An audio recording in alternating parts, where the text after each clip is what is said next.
اعوذ باللہ من الشیطان الرجیم بسم اللہ الرحمن الرحیم الا سوائے اس کے من تاب جس نے توبہ کی وآمن اور ایمان لایا وعمل اور عمل کیا صالحا نیک فاولئک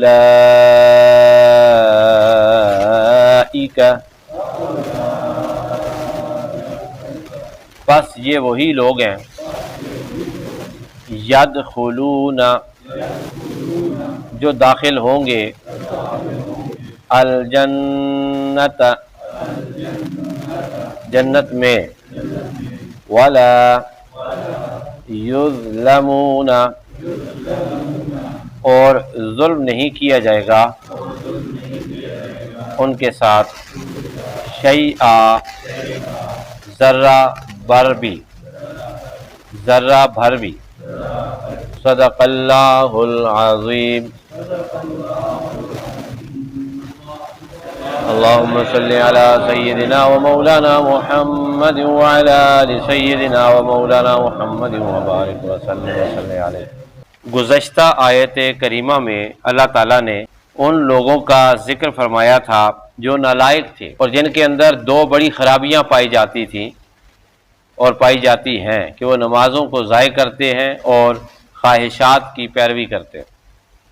ان کے لیے سزا کا اعلان کیا گیا تھا قرآن مجید میں کہ انہیں جہنم کی خوفناک وادی غی میں داخل کیا جائے گا، یا دوسری سزا یہ تھی کہ وہ گمراہی کی انتہا کو پہنچ جائیں گے جس کا انجام بھی جہنم ہی ہے۔ لیکن آپ جانتے ہیں کہ اللہ تعالیٰ کی بارگاہ میں سارے دروازے بند نہیں ہوتے۔ اللہ تعالیٰ قرآن حکیم کے ذریعے اپنی بارگاہ کا راستہ دکھاتا ہے، روشنی بھی عطا فرماتا ہے، حوصلہ بھی عطا فرماتا ہے، امید کی کئی کرنیں اللہ تعالیٰ ہمارے لیے باقی رکھتا ہے ہمیشہ۔ توبہ کا دروازہ اس کا کھلا ہوا ہے۔ اب کل کی آیت کریمہ جب ختم ہوئی تو ممکن تھا کہ مایوسی کا دروازہ کھل جاتا، امید کا دروازہ بند ہو جاتا اور انسان کی طبیعت پہ اداسی چھا جاتی کہ جس انسان نے نماز کو ضائع کیا اور جس انسان نے اپنی خواہشات کی پیروی کی، اللہ کا حکم نہ مانا، تو وہ جہنم کے اندر ڈال دیا جائے گا اور اس کی سخت ترین وادی، جو گرم ترین وادی ہے، اس کے اندر اسے داخل کیا جائے گا۔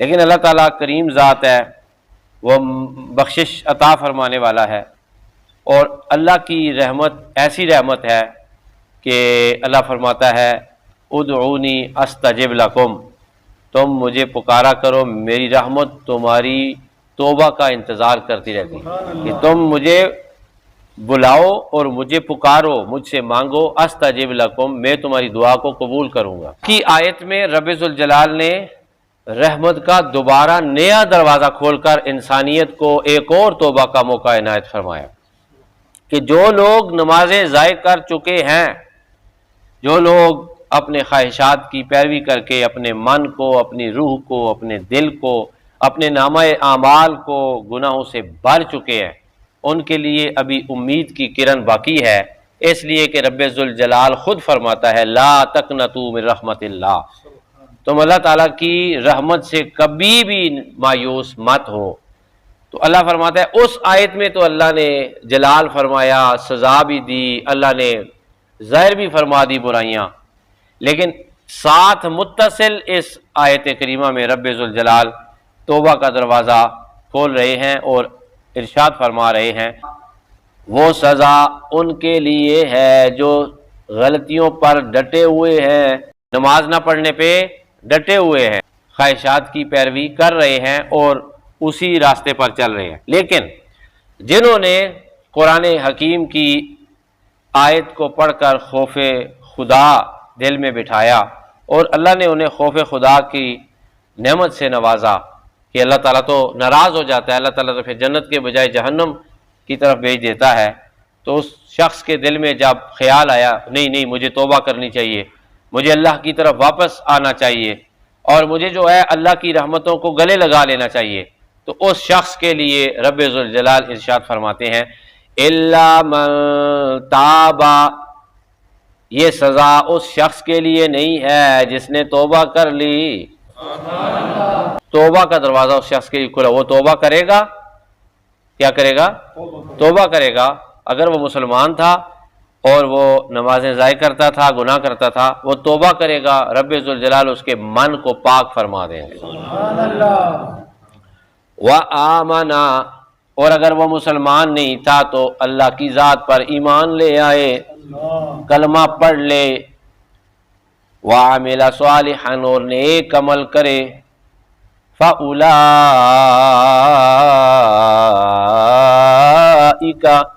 اور یہ وہی لوگ ہیں۔ اللہ نے شروع میں واحد ذکر فرمایا، لیکن یہاں پہ جمع ذکر فرمایا۔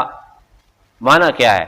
اللہ فرماتا ہے کہ جس وقت توبہ ہوتی ہے، ایک بندہ توبہ کرتا ہے، پھر دوسرا بندہ توبہ کرتا ہے، پھر تیسرا بندہ توبہ کرتا ہے، پھر چوتھا بندہ توبہ کرتا ہے، پھر ایک جماعت بن جاتی ہے، پھر ایک گروہ بن جاتا ہے، یہ سارے کا سارا گروہ پھر جنتی ہو جاتا ہے۔ پھر اللہ پاک اس کے لیے فرماتا ہے فَأُولَئِكَ، یہ وہی لوگ ہیں، يَدْخُلُونَ الْجَنَّةَ، جو جنت میں داخل ہوں گے، وادی غی میں پھر داخل نہیں ہوں گے۔ پھر کدھر داخل ہوں گے؟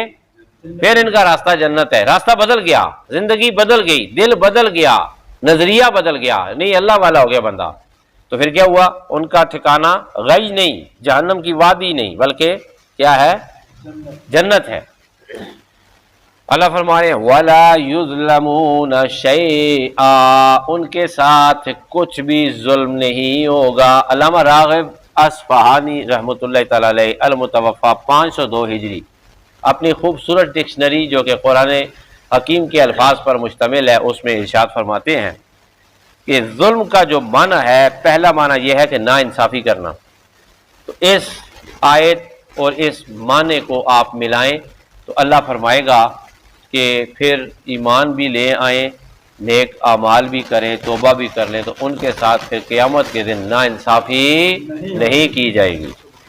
علامہ راغب فرماتے ہیں دوسرا معنی ہے کسی چیز کو بغیر محل کے رکھنا، یعنی ایک چیز کا مقام جو ہے اس مقام سے اس کو ہٹا دینا، وہ کیا ہے؟ ظلم ہے۔ وہ کیا ہے؟ ظلم ہے۔ اب دیکھیں، آپ اس کی آسان مثال یوں لیجئے کہ انسان پلیٹ میں کھانا کھاتا ہے اور گلاس میں پانی پیتا ہے۔ انسان گلاس میں سالن ڈال لے اور پلیٹ میں پانی ڈال کر پینا شروع کر دے، تو اس کو ظلم سے تعبیر کیا جائے گا کہ پانی کا محل گلاس تھا اور سالن کا محل جو تھا وہ کیا تھا؟ محل کیا تھا؟ پلیٹ۔ تو ہم نے اس کو بدل دیا تو کیا ہوا؟ اسی طرح کسی انسان کی رسپیکٹ کرے تو یہ اس کا محل ہے کہ رسپیکٹ کو اپنے صحیح جگہ پہ رکھا ہے، اور کسی انسان کی انسلٹ کر دے تو یہ بھی ظلم کہلاتا ہے۔ کسی انسان کی زندگی جو ہے وہ اللہ تعالیٰ پسند فرماتا ہے کہ اس کی زندگی کی حفاظت کی جائے، لیکن انسان زندگی کے بجائے کسی انسان کو قتل کرے یا قتل کرنے کا ارادہ کرے تو گویا کہ وہ اس زندگی اپنے محل سے وہ ہٹا رہا ہے، وہ ظلم کر رہا ہے۔ تو ابھی اللہ تعالیٰ نے قیامت کے دن کے لیے بھی الفاظ ارشاد فرمائے کہ وَلَا يُظْلَمُونَ شَيْئًا، جنت میں داخل کرنے کے بعد بھی ان کے ساتھ ظلم نہیں کیا جائے گا۔ اب یہاں پہ اللہ کا فضل بول رہا ہے، اللہ تعالیٰ کا فضل نظر آ رہا ہے۔ میں آخری معنی اگر علامہ راغب اصفہانی رحمۃ اللہ تعالی علیہ کا بیان کر دوں تو اس کے بعد اگر ہم اس کو اصطلاحی تعریف کی طرف لے کے جائیں گے، اصطلاحی معنی و مفہوم کی طرف لے کے جائیں گے تو زیادہ آسان ہو جائے گا۔ آپ فرماتے ہیں ظلم کا ایک معنی ہوتا ہے کمی یا زیادتی کرنا۔ اب سمجھیں کہ بندہ تھا گناہگار، بندہ نمازیں ضائع کرتا تھا، تو ہوا کیا کہ اب بندے نے توبہ کر لی۔ پہلے بندے کا جو جزا اور سزا کا معاملہ تھا وہ جہنم میں تھا، کہ اس کی جزا جہنم تھی، اس کی سزا کیا تھی؟ جہنم تھی، برے اعمال تھے۔ اب بندے نے نیک اعمال کرنا شروع کر دیے، تو اللہ فرماتا ہے وہ بندہ جو شروع سے ہی نیک اعمال کرتا ہے اس کو جنت میں جا کر جو انعام دیا جائے گا وہی انعام اس شخص کو بھی دیا جائے گا جو برے اعمال کرنے کے بعد توبہ کر کے جنت میں جائے گا، تو اس کے انعامات میں بھی کمی نہیں کی جائے گی، ظلم نہیں کیا جائے گا، اس کو بھی پورا پورا انعام عطا فرمایا جائے گا۔ یہ نہیں کہا جائے گا تو آدھا گناہ گار ہے، تو نے زندگی میں گناہ کیے تھے، تیرے بدن پر، تیری پیشانی پر، تیرے نامہ اعمال پر، تیری روح کے اجلے کپڑے پر گناہوں کا داغ ہے۔ نہیں، اللہ فرماتا ہے جس وقت کوئی بندہ توبہ کر کے میری بارگاہ میں آ جاتا ہے اس کے پچھلے گناہوں کو بھی ہم نیکیوں سے بدل دیتے ہیں۔ قرآن حکیم کے ایک دیگر مقام پر یہ آتا ہے۔ آج کے درس میں ایک لفظ آپ کو حاوی نظر آئے گا، باری نظر آئے گا، چمکتا ہوا نظر آئے گا، روشن نظر آئے گا، روشنی دینے والا نظر آئے گا۔ کون سا؟ وہ توبہ کا دروازہ ہے۔ وہ کیا ہے؟ توبہ کا دروازہ۔ نبی پاک صلی اللہ علیہ وآلہ وسلم کی حدیث مبارکہ ہے، ابن ماجہ شریف، حدیث کا نمبر ہے 4550۔ آقا علیہ السلام ارشاد فرماتے ہیں، کہتے یار ایسا آپ نے دیکھا ہے کبھی؟ ایسا ارشاد، ایسا قانون، ایسی موٹیویشن کسی ادارے میں، کسی دنیا کے طبقے میں نہیں ہے جیسی نبی پاک صلی اللہ علیہ وسلم کی شریعت میں ہے اور جیسا خدا کے یہاں ہے۔ ایک بندہ گناہ کرتا ہے، غلطیاں کرتا ہے، ہو جاتی ہیں، اس کے بعد وہ سچے دل سے جب توبہ کرتا ہے تو نبی علیہ السلام ارشاد فرماتے ہیں التائب من الذنب کما لا ذنب لہ، گناہوں سے توبہ کرنے والا ایسے ہی ہے گویا کہ اس نے کوئی گناہ نہیں کیا۔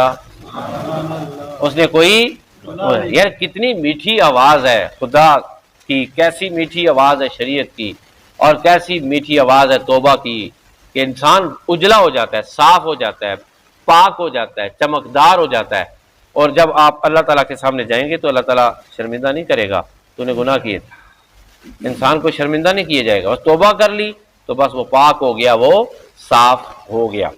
آج کے درس سے ہم کتنی چیزیں سیکھ سکتے ہیں؟ 5۔ نمبر 1، ہمیں ہر روز توبہ کرنی چاہیے۔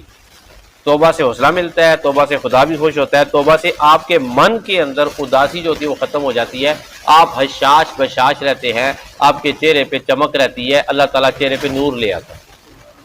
توبہ ہر روز انسان کو کرنی چاہیے۔ نبی پاک صلی اللہ علیہ وسلم ارشاد فرماتے ہیں، متفق علیہ حدیث ہے، بخاری مسلم دونوں میں موجود ہے، واللہ لا استغفر اللہ فی اليوم اکثر من 70 مرہ او کما قال، کہتے ہیں لوگوں اللہ کی قسم میں ہر روز اللہ کی بارگاہ میں 70 سے زیادہ مرتبہ توبہ کرتا ہوں۔ دوسرا سبق یہ سیکھ سکتے ہیں کہ تجدید ایمان کرنا چاہیے۔